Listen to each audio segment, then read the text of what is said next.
Okay, it looks like most of you can hear us, so we're going to get started. Tonight's program will be given by Steve Smith, Information and Education Bureau Director, and Courtney Bronze, Hunting and Trapping R3 Specialist. Steve, whenever you are ready, let's go ahead and get started.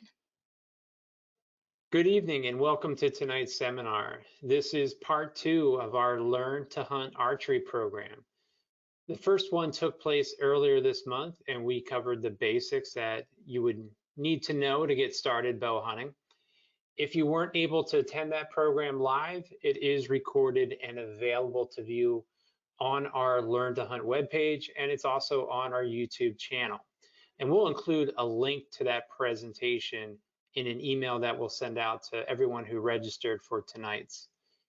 But for tonight, we wanted to build upon that earlier presentation, particularly in response to some of the questions and feedback that we received afterwards. And to do that, we're going to get more in depth on archery hunting and how to put yourself in position to make a shot on a deer, and then what to do after that happens, which is another part of archery hunting that requires skill and knowledge to be successful. And the first thing we wanted to talk about was understanding how deer behave throughout the season, and in turn, how you should analyze a hunting situation, depending on what part of the season it is. Because during archery season, and I really don't know if there's another season like it, there are so many changes that take place from beginning until the end. The woods change, the food sources can change, the temperatures change, and the deer behavior changes. So archery hunting really becomes a game of understanding what is happening at that particular time and then responding accordingly. So first, let's talk about the early part of the season. And this is the time period from now, if you are in the southeast or southwest part of the state where the season has already begun, or October 1st for those of us outside those areas, and it lasts until the first week or two of October. A couple of things to keep in mind when hunting this time of year. First, the majority of deer movement during daylight hours is going to take place in the first hour or two after sunrise, and then again for that last hour or so before sunset. Those two opposite ends of the spectrum are when deer are most likely going to be moving, which makes sense given that those are the coolest parts of the day. And during those time periods, deer are going to be moving from areas with food to their bedding locations in the morning hours, and then from their bedding back to the food in the evenings. Now, as a general rule, most archery hunters like to follow, it's not really recommended to try to hunt too close to bedding areas. You can bump deer out of there very easily without even knowing it and ruin a spot pretty quickly.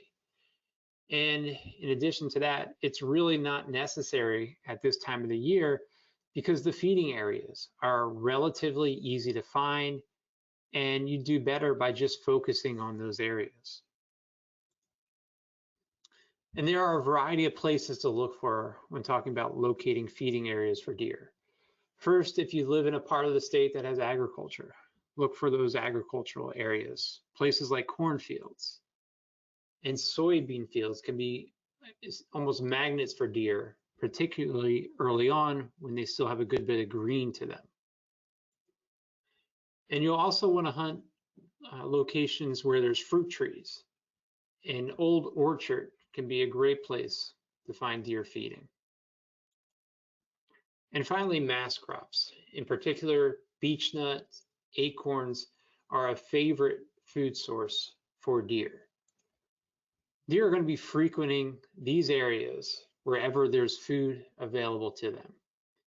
And for these reasons, the fact that deer are predictable and the food sources are relatively easy to find, the early season is a great time to fill a tag if you've had the chance to do some homework before the season began and have found the areas that are drawing in the deer. But that early season predictability doesn't last forever. And after the first week or two of October, things begin to change. And it could be a result of deer becoming more wary as all of a sudden they start to encounter hunters after months of not having much human interaction. And it's also probably a result of the decrease in sunlight, which triggers the start of the mating season, or the rut, as it's commonly called for deer. The buck start to feel that urge before the doe, and all of a sudden groups of buck that have been hanging out together all summer start to spar to determine who has the competitive advantage going into that mating season. They're establishing their pecking order amongst the herd. And as a result, you should start to see an increase in the number of buck rubs around. And a buck rub is created when a buck rubs its antlers on sapling, brush, small trees. And there are several reasons why a buck will create rubs. One is that they're getting the velvet from the summer off of their antlers and preparing for the competition that they'll be doing once mating season starts. Another purpose for rubs is communicating with other deer that they are in the area by essentially marking their territory. And for me personally, I find that this period of the season in mid-October can be relatively uneventful. A lot of archery hunters even call it an October lull because they experience that deer sightings are decreasing in their area. And you may also notice that deer feeding patterns are starting to change, particularly if the agricultural crops from the early season are no longer available. In turn, deer start to really focus on those mass crops as their primary food source. Now, in terms of when and where to hunt during that mid-season, the early mornings and late afternoons are still the best time for deer movement. But instead of just focusing in on feeding locations, it's a good time to start broadening your stand areas and to start hunting over sign that you're finding, such as fresh buck rubs. And then as we get into later October, you'll find that there are days when it seems as if a switch has been flipped and deer movement will go through the roof. We call this the chase phase, which is just what the name implies. The buck are coming into rut and they are ready to mate. And unfortunately for them, often the majority of the doe have not reached that point yet. So it's not at all uncommon to see a buck in pursuit of a doe. This happens when one or more doe in an area is ready to mate, and it communicates that. And the buck in that area sense that, and they start looking and searching for that doe. And in the process, they start bumping into other doe that might not be ready yet. All of this has the effect of stirring up the woods, essentially, and causing a big increase in deer movement and sightings. This can be a really exciting time to be in the woods. And this time of the season, I really like to focus in on finding and hunting scrapes. Now, scrape is, I think, probably the primary way that deer communicate with each other during the rut. A buck will create a scrape by clearing off dirt under a tree and then urinating in that cleared patch of dirt and rubbing his eye glands on the branch above the dirt. This is his way of starting the process. Essentially, he's saying, I'm here and I'm ready to mate. And when a doe visits that scrape and does the same back and sends that same message, the buck is going to search the area to find her. He's also going to be checking other scrapes to see if there are any more receptive doe in the area. So finding and hunting over fresh scrapes is a great way to increase your chances of being successful at this part of the year. The chase phase quickly gives way to the main rut itself as more and more doe are ready to mate. A buck will often find a receptive doe and stay with her to breed. But at some point, that doe or does will bed down to rest or to feed. And when that happens, those buck are on the move again, looking for more doe. And this is probably the most unique feature about this time period. And it typically takes place from early until mid-November is that you have buck, even the older mature ones, that were basically nocturnal for probably 50 weeks of the year. And they suddenly drop those precautions and they move through the woods during the middle of the day. This is something that would have been unheard of when the season began for a buck to behave like this. But during this part of the season, during this rut, the hours from 10 o'clock in the morning until 2 o'clock in the afternoon can be a great time to hunt, as those buck, particularly those older buck, have left the doe that they were with, and they are out searching for other doe that might be in the area and are ready to mate. This is a great time to set up in the midday around travel areas that deer use. To find travel areas, you'll want to look for things such as deer trails, as well as areas that have unique features that make it easy for deer to travel through, such as places where there might be a strip of woods in between wide open fields, or a stand of mature timber in between two sides of a clear cut. Those areas are called funnels in that they direct deer movement through those locations.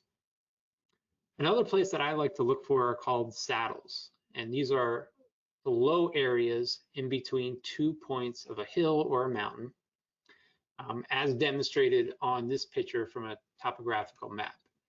You can see the two high areas and then a low point in the terrain between those two high areas.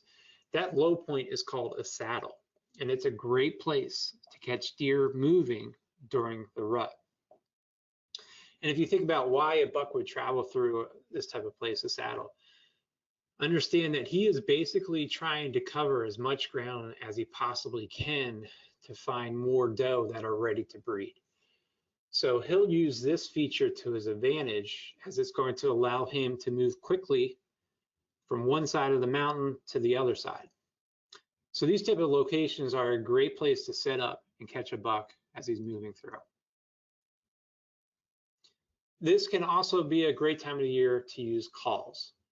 And there are a variety of types on the market that imitate the sounds that deer make during this time of the year.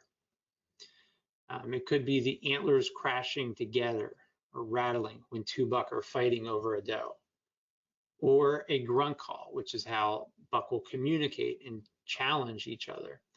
And then there's a bleat call that mimics the sound of a doe that is ready to mate. Any of these calls can be effective at luring in a deer, because this time of the year is when deer are probably their most social. They want to be around other deer. So if they hear the sounds of another deer, they're likely going to come into that area to investigate the source of that sound. I've killed several buck using a grunt call, and I've also had success with a bleat can. There was a time for me just recently when I was archery hunting, and it was almost the last day of the season, and I saw a really nice buck following a doe. I grunted to him, and he completely ignored it.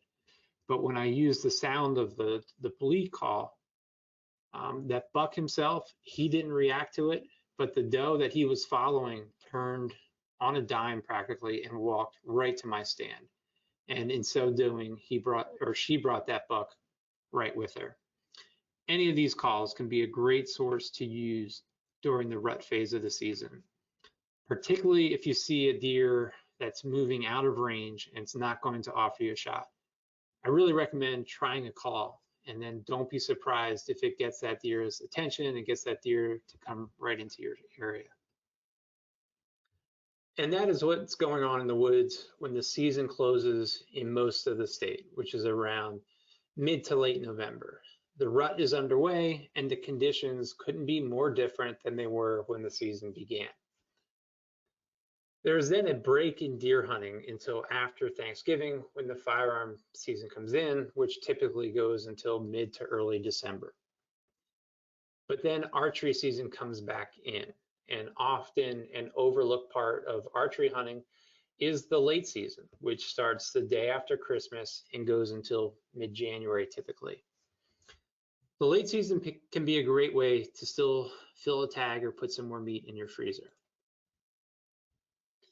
The key is to look for areas that have some leftover food sources.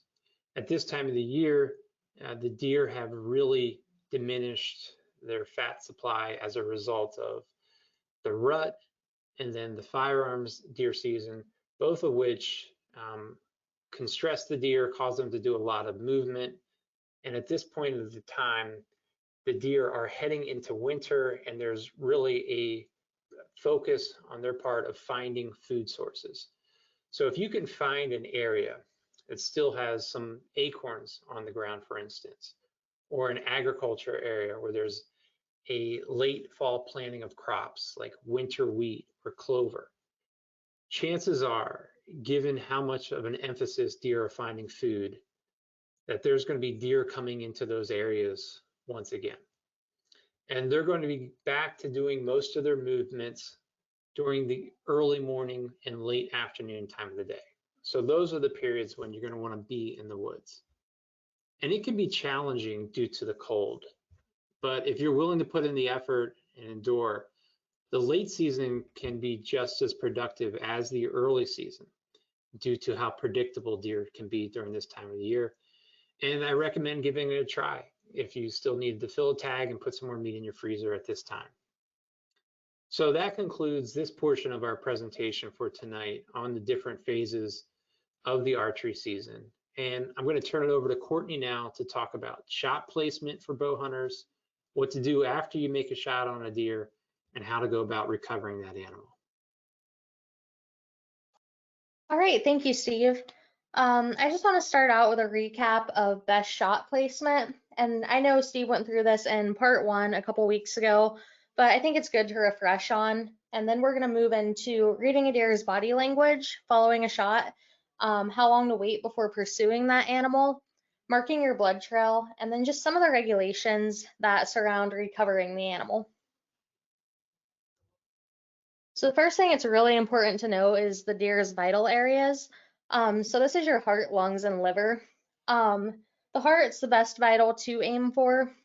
Your lungs are your second best vital to hit when bow hunting. And the liver shot is still considered a vital shot, but it's the worst vital to hit. A shot to the heart or lungs is much more favorable. And you should only take a shot when there's a high probability that the arrow will pass through the heart and lungs.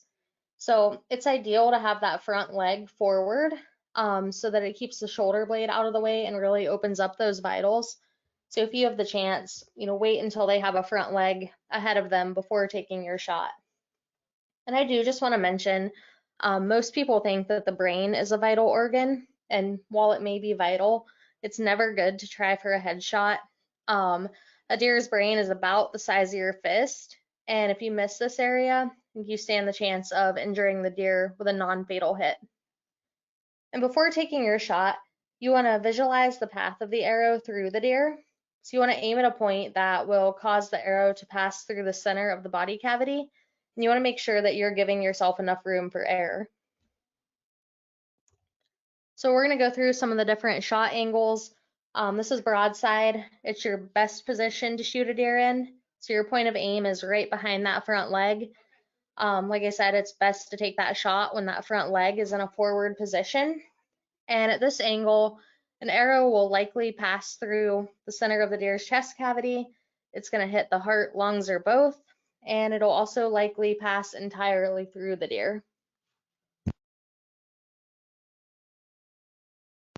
This is quartering away. It's the second best shot angle you could take. It's a great angle to hit the lungs and heart, as long as that deer is not quartering away at too much of an angle. So this position really opens up those vitals. Your chances of a pass-through shot are less, but it'll definitely still allow enough penetration to hit those vital organs. And when you're shooting at a deer, it's actually recommended to aim for the lower 1/3 of the vitals. And this is because sound travels faster than an arrow. So the sound from your bow releasing the arrow is going to hit the deer's ears before the actual arrow reaches the deer. So a lot of times the deer will duck down and kind of get into that position to run away. Archery hunters call this jumping or ducking the arrow, and this is especially true for shots beyond 20 yards. So that's just something to keep in mind when you're about ready to take that shot. So we're going to go through some different shot angles that you should not take now. Anytime you don't have a clear shot of the vitals, be patient, don't take that shot. Allow the deer to step out from behind the obstruction first. And, in some cases, you may have to make the ethical choice and just wait for another day. And I know that's hard, but it's always better to know that you're going to have an ethical kill.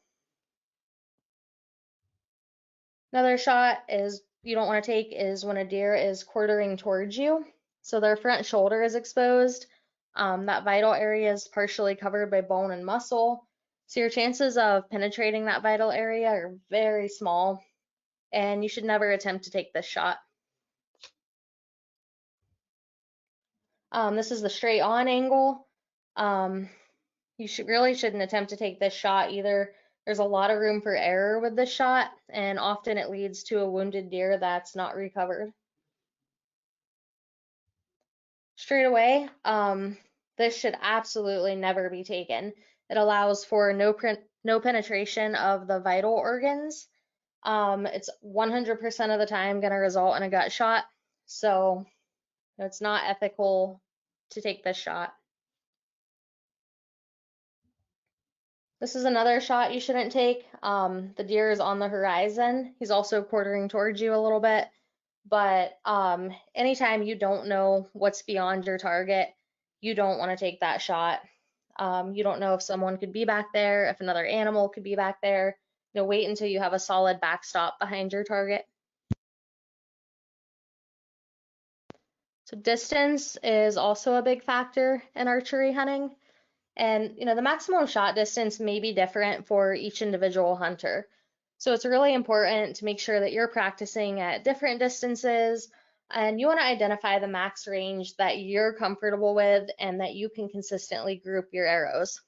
The max recommendation is typically 35 to 40 yards. Again, it's really what you're comfortable with and where you're hitting consistently. And it's important once you know this max range that no matter how big the buck may be or how bad you want to take the shot, you want to make sure that you're not shooting beyond your maximum. And I actually recommend carrying a rangefinder and checking the distance of certain trees or landmarks once you're set to hunt. So, once I'm up in my tree stand, I'll pick out trees around me, I'll range them, figure out the distance. I'll pick a tree that's my max distance. And that way, when a deer comes in, I'm not scrambling to grab that rangefinder and, chancing scaring my deer away. I already know those distances, and I know it has to be within a certain range for me to take a shot. So once you take that shot, it's really critical to watch the body language of the deer. A lot of times you're going to see where your arrow hits. Sometimes you may not, though. So you want to watch for any clues you might be able to gather about where they're hit. And I'll say it's super easy, even as a seasoned hunter, to get caught up in that moment after your shot. You're excited, you're shaking. You may not pay attention to what the deer did. So try to keep this in mind as you take your shot, that you have to hold it together and just pay attention, as that deer runs away. So I'm going to focus now on some of the different shots, some of the signs and indicators that you'll see with those different shots. So the first one I want to start off with is the heart shot. And a deer that is heart shot's typically going to react with a big kick before taking off. So their tail is typically going to be tucked between their legs as they run away. The blood's going to be bright red and thick, as you can see in the picture here. It's typically going to spray out, especially if you had a pass-through shot. So a lot of times it'll leave you a nice wide trail to follow.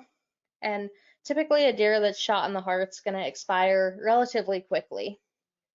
So after your shot, once the deer is out of sight, if you listen closely, a lot of times you're going to hear that deer crash before expiring. And a deer that's heart shot usually will run anywhere from 15 to 100 yards before crashing, but it doesn't mean that they can't run further.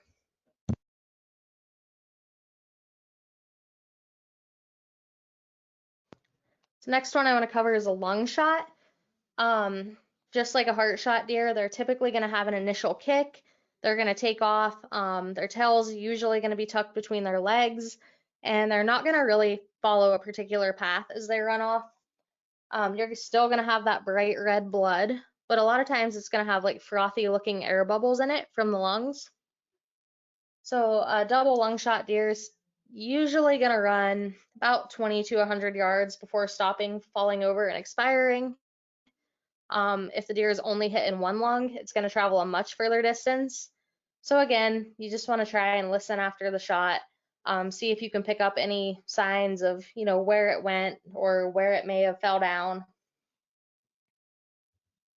Next shot is a liver shot. So like I mentioned before, this really isn't your most favorable shot. They're going to take a lot longer to expire. They might take off at their own pace. They're not necessarily going to bolt away as they would with a heart or lung shot. They're likely to bed down after a short distance if they're not pushed. And the blood's going to be much darker in color than a heart or lung shot. So it's going to be this real dark red. It may be sporadic. Odds are it's not going to be spraying out. So you might have a drop here and there for a while in your trail. So it's really important to give a deer that's shot in the liver time and not push them. And we're going to talk more about that in just a minute. Next shot I want to cover is a gut shot. Definitely not an ideal shot, but it happens to everyone at some point. And a deer that's gut shot may not have a major reaction following the shot. They might walk away, they might leave slowly with their tail still up. The biggest sign here with a gut shot deer is that brown to yellowish color blood. It's going to have a foul odor, and it can often be seen on the arrow if you recover it. So if you look at this arrow here, you can tell that it went through the guts. These gut shot deer will often cover large distances, so it's really best to give them time and not push them. A lot of times a gut shot deer will be found bedded down near water.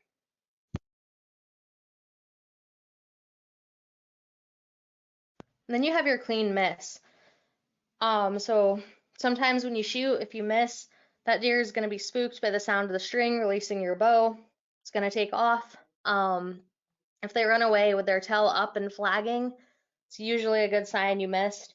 You always want to check to make sure that it was a good miss, though. Don't just assume. And, just keep in mind, as discouraging as it may be, a clean miss is always better than a bad hit.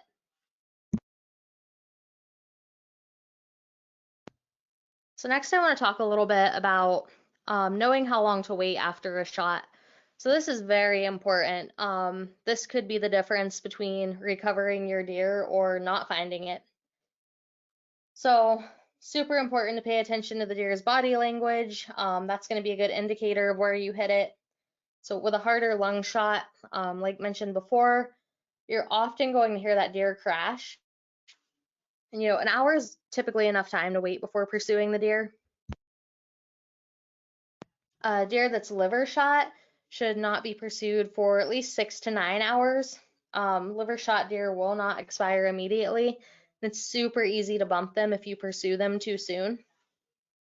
And then tracking too soon, often results in not recovering the animal, like I said. So a gut shot deer should not be pursued for 12 to 24 hours. That's really hard when you're excited to go see your harvest, but patience is really key here. If you accidentally pull a bad shot and hit it in the shoulder, spine, or another non-vital area, should be pursued immediately with a dog if possible, and we'll talk more on that in a few minutes. So just some tips before tracking your deer. And like I've preached all along, you want to remember where the deer was hit. So it's critical when deciding how long to wait, as well as knowing, what you're looking for while you're out there tracking. You want to remember how the deer left the area. Did he jump? Was he running? Did he walk away? Was his tail up? You want to listen closely, so pay attention to see if you can hear the deer stop, continue, or go down. And then before you get out of your stand, you want to visually pick an area where that deer was when you shot. You can use a rock or a tree or a branch, whatever, for a landmark, because once you're out of your stand, everything's going to look completely different. And then once you have that point of reference, you get down, you can mark it in some way. You can mark it with some type of like flagging ribbon, or some people use toilet paper. Sometimes if I recover my arrow right there somewhere, I'll stick it in, right at the beginning of my blood trail where that deer was. And then you want to try and stay in your stand or a blind until time to track if possible. And obviously that's not always going to be possible, especially if that deer was hit anywhere other than the lungs or heart. You're not going to spend all night in the stand waiting, so you might need to leave. If you do, try and recover your arrow, maybe assess, and then exit the area quietly in the opposite direction of where the deer ran.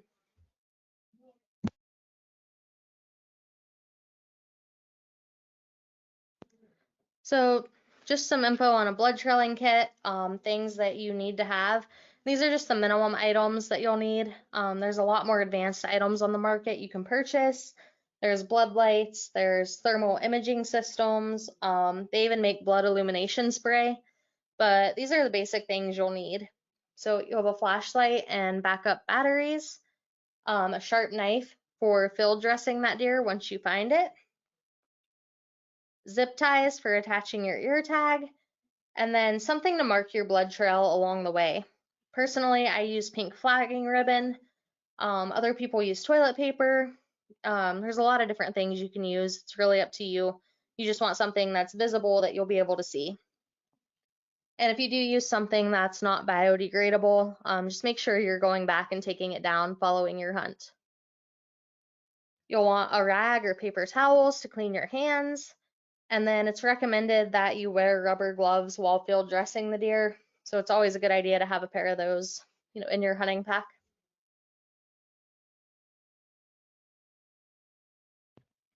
So tips for tracking.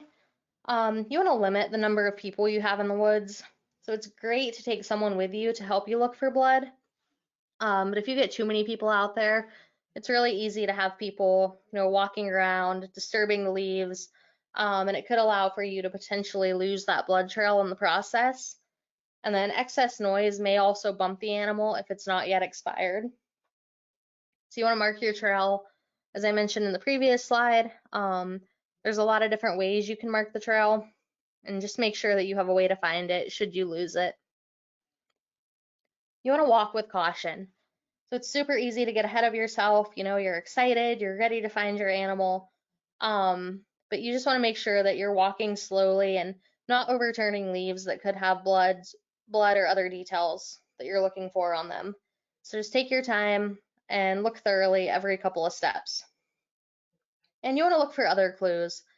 So in addition to blood, sometimes you may be able to find tracks, broken branches or weeds, or even hair. Often if there's logs or sticks, rocks in the path of the deer, you'll be able to find blood and hair on these. And then you want to scan ahead often for the deer. So this goes back to taking your time and observing your surroundings. Every couple steps you take, just stop, look around, look for blood, but also scan ahead of you.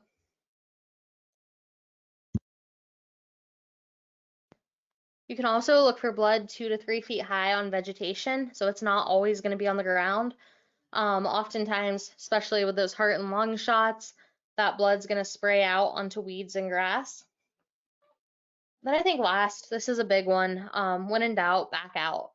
So if you have a reason to believe that the animal's not yet expired and that you're bumping it, mark your last spot of blood. You can do it with your flagging, ribbon, tape, whatever, and then leave the area.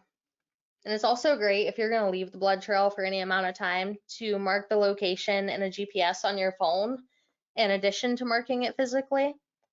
And you can do this with just the basic map on your phone, or there's also a lot of great hunting apps out there as well. And then you just want to make sure that you give that deer adequate time to expire before returning to the woods.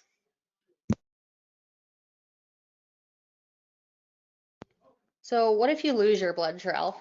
There's going to be times when, your situation's not at all ideal. So your blood trail may taper out and disappear. You may be in a swampy area where, it's so wet that that blood never stuck to the ground, or you could lose it on a pipeline. It may rain while you're tracking or during the time period that you're waiting to go track your animal. So if you find yourself in this scenario, you do have options.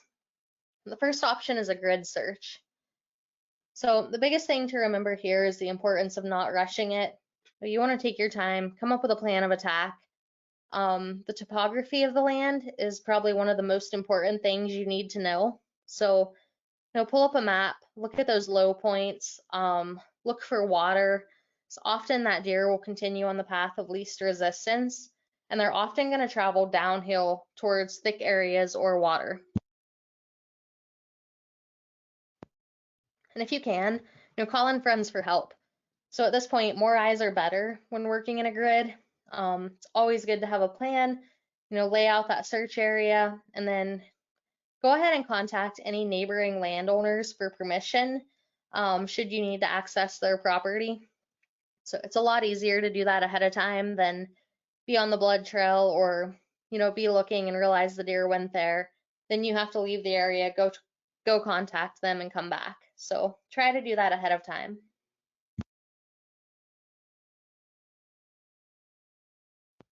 Your second option is to use a tracking dog. So leashed tracking dogs can be used to track a white-tailed deer in recovery of an animal that has been legally killed or wounded during any open season for deer. No permit is required to do so. The tracker cannot dispatch game that was wounded and will be tagged by a hunter. So that means if whoever has the tracking dog comes up on the animal, the hunter must be the one to dispatch that animal. The tracker must be properly licensed for the animal being tracked, and the tracker must abide by hunting hours. And then all laws pertaining to the taking of the game apply. A tracker may not charge for their services on state game lands, and as always, permission is needed if you're going to enter any private property. So again, try to get that ahead of time if you think that you may need to.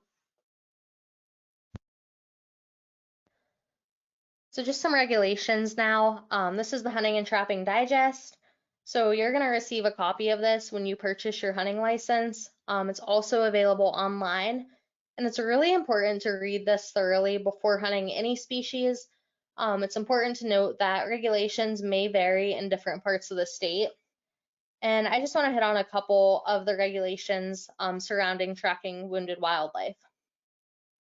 So it is unlawful for a hunter to refuse or neglect to make a reasonable effort to retrieve any killed or injured game or wildlife.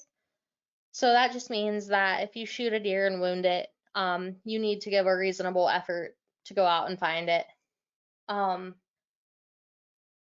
attempting to recover wildlife are not permitted to enter private property without permission. So again, just making sure you have permission. And then hunters who are tracking wounded wildlife after legal hunting hours need to notify the centralized dispatch center, and then dispatch is going to contact the appropriate game warden prior to authorizing killing the animal.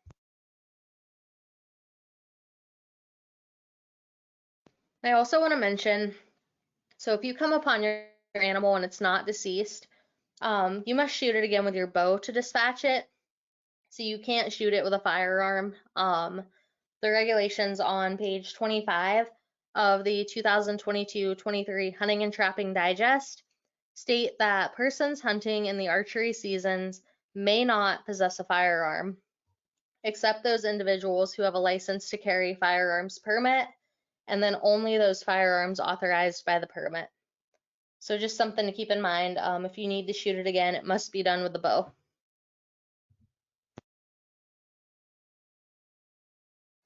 So now hopefully, you've recovered your animal.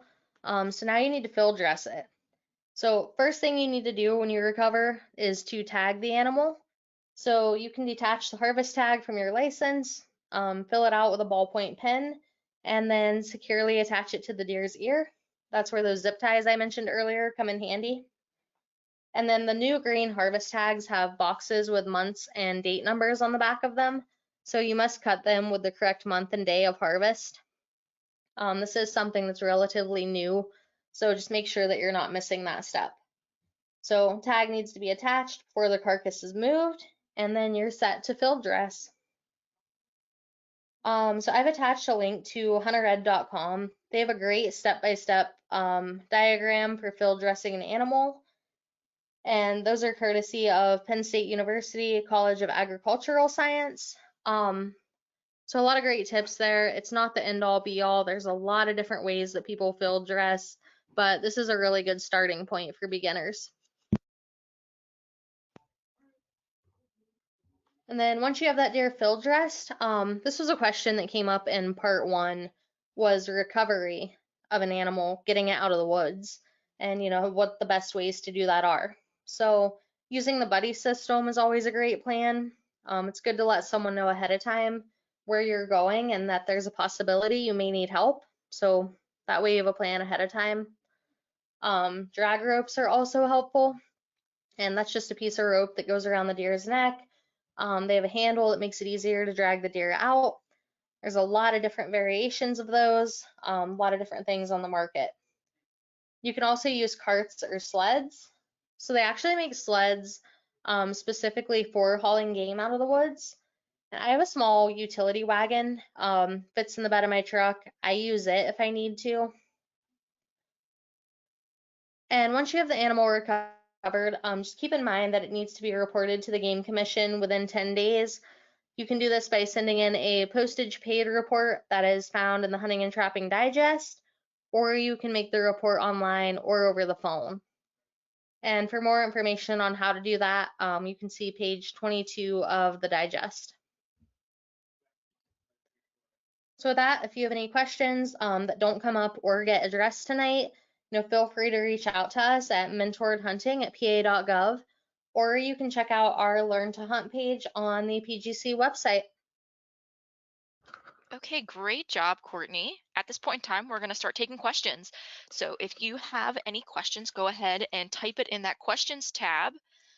One of the things that she mentioned is that about field dressing and processing. And I know that's a more complicated process, especially if you're new to hunting. So I just wanted to let everybody know who is listening tonight that in the follow-up email that we'll be sending you, we will send you a link to a field dressing video and also to a video on how to debone your deer and quarter it.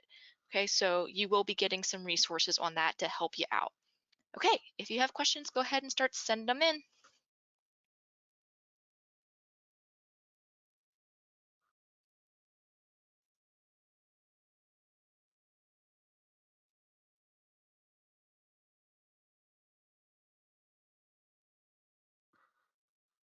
Okay, so I'm gonna throw a question out there that we often get, and I think this is a good question to cover, and we'll see if Steve or Courtney, whoever would like to take the first stab at this one. So what do I do if the deer that I shot runs on private property and the landowner won't give me permission to retrieve it? All right, thank you for that. That is a good question, and as you said, we do get that quite often. So, first of all, I think you have to keep in mind that the landowner, as a private landowner, has the ability to decide to let you on the property or not. So, if you uh, injure a deer, get a shot on a deer, and it goes on to private property that you don't have permission to be on, the fact that the deer that you took a shot at is now on that property doesn't give you the automatic right to enter that. A lot of times we get so focused on trying to recover that deer, which is absolutely the right thing to do, that we get kind of tunnel vision and think that we can just go wherever we need to go.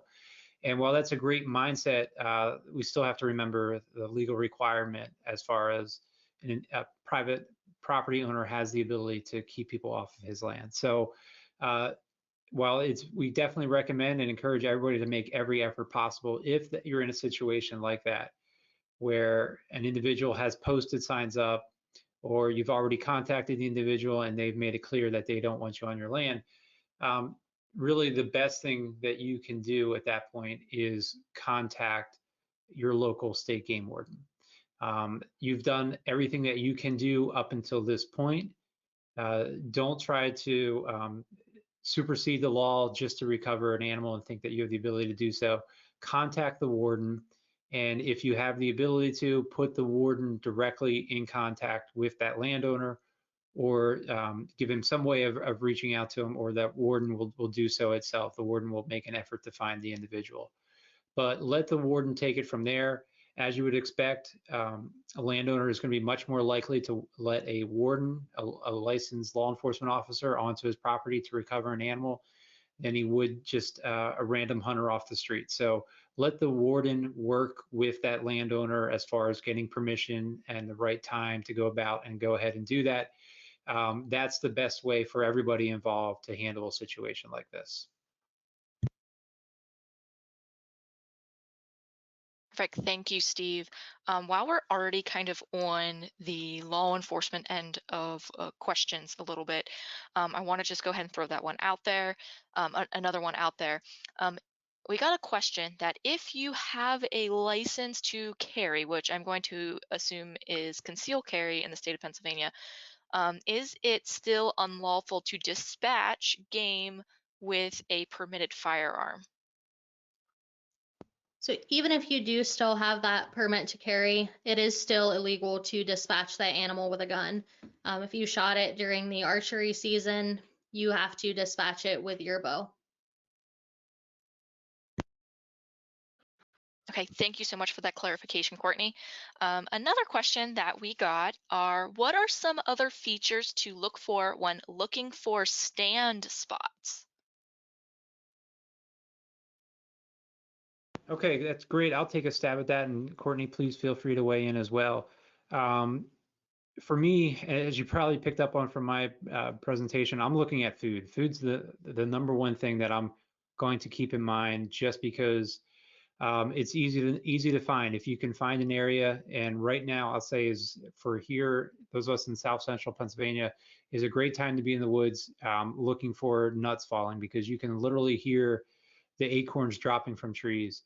I'm going to find the food sources, and that's going to be my number one thing that I'm going to be looking for, is where are the deer going to be coming to eat? Because no matter what, at some point, even if it's in the rut, a deer will needs to still eat. So those areas that I can count on to hold consistent food throughout the fall, that's going to be the number one thing that I'm looking for as far as where to put a stand. Other than that, the thing that I'm keeping in mind, and this is something that really is a lifelong learning process, to just figure out how deer move across the landscape. The extent to which they will use little features to their advantage is different in every spot, and it really requires being on the ground and just seeing how even the slightest change as far as elevation or the grade, or some of those funnel areas that I talked about, where there might be a patch of trees that lead to a feeding area. Those are so specific to the areas where you're going to be hunting. But for deer that live in those areas day in and day out, they have those areas obviously memorized. You know, those are the shortcuts basically that they take to get from point A to point B. So in addition to finding where the food sources are, I'm going to be looking for those little areas that direct deer movement, the little funnels, the little saddles, the little places that deer will be crossing. And I think when you can find them, it really makes all the difference. Okay, thank you, Steve. So the next question that I have, I'm going to chime in on here a little bit. But Dan, if you're still on, we're going to answer your question right now. I might need a little bit of clarification from you. So if I give you an answer and it's not exactly what you're looking for, give me some more specifics, okay? So the question is there a list of processors where I can donate my deer? And do the processors give a discount for donated deer? So a lot of processors, like deer processors, right, are simply they get paid, right, to process your deer into whatever you want, right? If you want it just quartered, if you want steaks, if you want sausage, whatever it is. So you pay them to process your deer, and they give you your deer back, Okay, so that's generally how a process works. Processors do not or are not under any type of regulatory authority in Pennsylvania, so anybody can become a deer processor. So sometimes it can be a little bit hard to find deer processors near you. Um, we do have a list of deer processors on our website in disease management areas, which are areas where chronic wasting disease has been found. So if you're in one of those areas, you can find a list of cooperating processors there. But other than that, to find a processor, the easiest way is to Google it and see if you can find something in your local area or talk to local hunters in the area. A lot of local hunters usually know a processor nearby. And then if you're actually talking about donating your deer meat, like if you get, let's say you harvest 2 deer and you only want one or you only need one, and you would like to completely donate that deer to go to food banks or something like that, there is actually a great organization called Hunter Sharing the Harvest in Pennsylvania, and their website is sharedeer.org.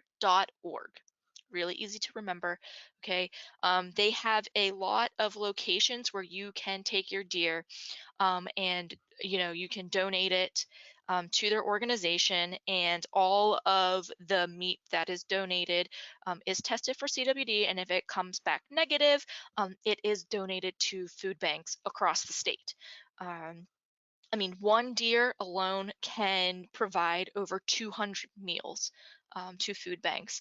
So, if you again are interested in that program, the information on how you donate and everything else about that, again, is on that sharedeer.org website. And I hope that answered your question, Dan. Courtney or Steve, do you have anything else to add? I don't think so. I think that covered it pretty well. Okay, great. So I have another question about dispatch, kind of a follow-up question here, Courtney. If you have a license to carry, oh no, wait, sorry, that's the same question. Hold on, I'll get you the right one. Oh, okay, so follow up to that question. Um, what about using a knife to dispatch your deer? He notes a crossbow at close range seems like a high chance of splintered bolts. Unfortunately, a knife is still not a legal way to dispatch the animal. You can only use archery equipment.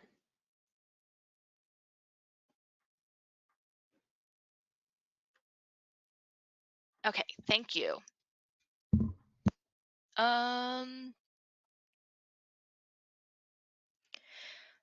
Okay, if you need to take a follow-up shot, should you take the shot in the heart or aim at the heart? Yeah, if you need to take that follow-up shot, you're gonna want to make sure that you're aiming at those vital areas. The heart's definitely your best bet in that situation. Okay, great. Okay, so we got another follow-up question about the processors. Does the Game Commission keep a list of people that process deer? Um, like I said, we do have a list of cooperating processors that are in disease management areas, but a total list of people that process deer across the state we do not have. And so what we mean when we say a cooperating processor means that that processor has volunteered to help provide us and take CWD samples in that local area. So that's just basically what that means. Um, so again, the best way to figure that out is to Google it or just ask local hunters in the area, and they'll point you in the right direction. Usually somebody knows something or knows a processor near them.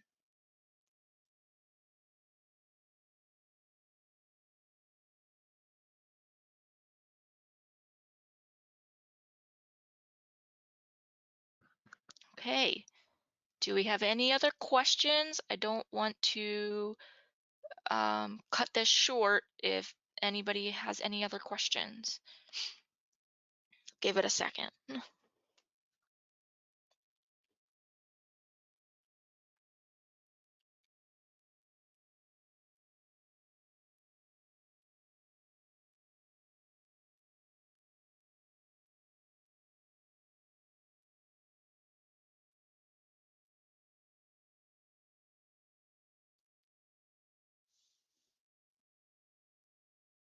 Okay, so it looks like we got everybody's questions answered. I know sometimes it can be hard of thinking of questions right on the spot. So again, if you have any questions that come up or don't get addressed tonight or you think about it later, feel free to reach out at us at that mentoredhunting@pa.gov email. Okay, you can also check out our Learn to Hunt page, which has a ton of resources on it available to you.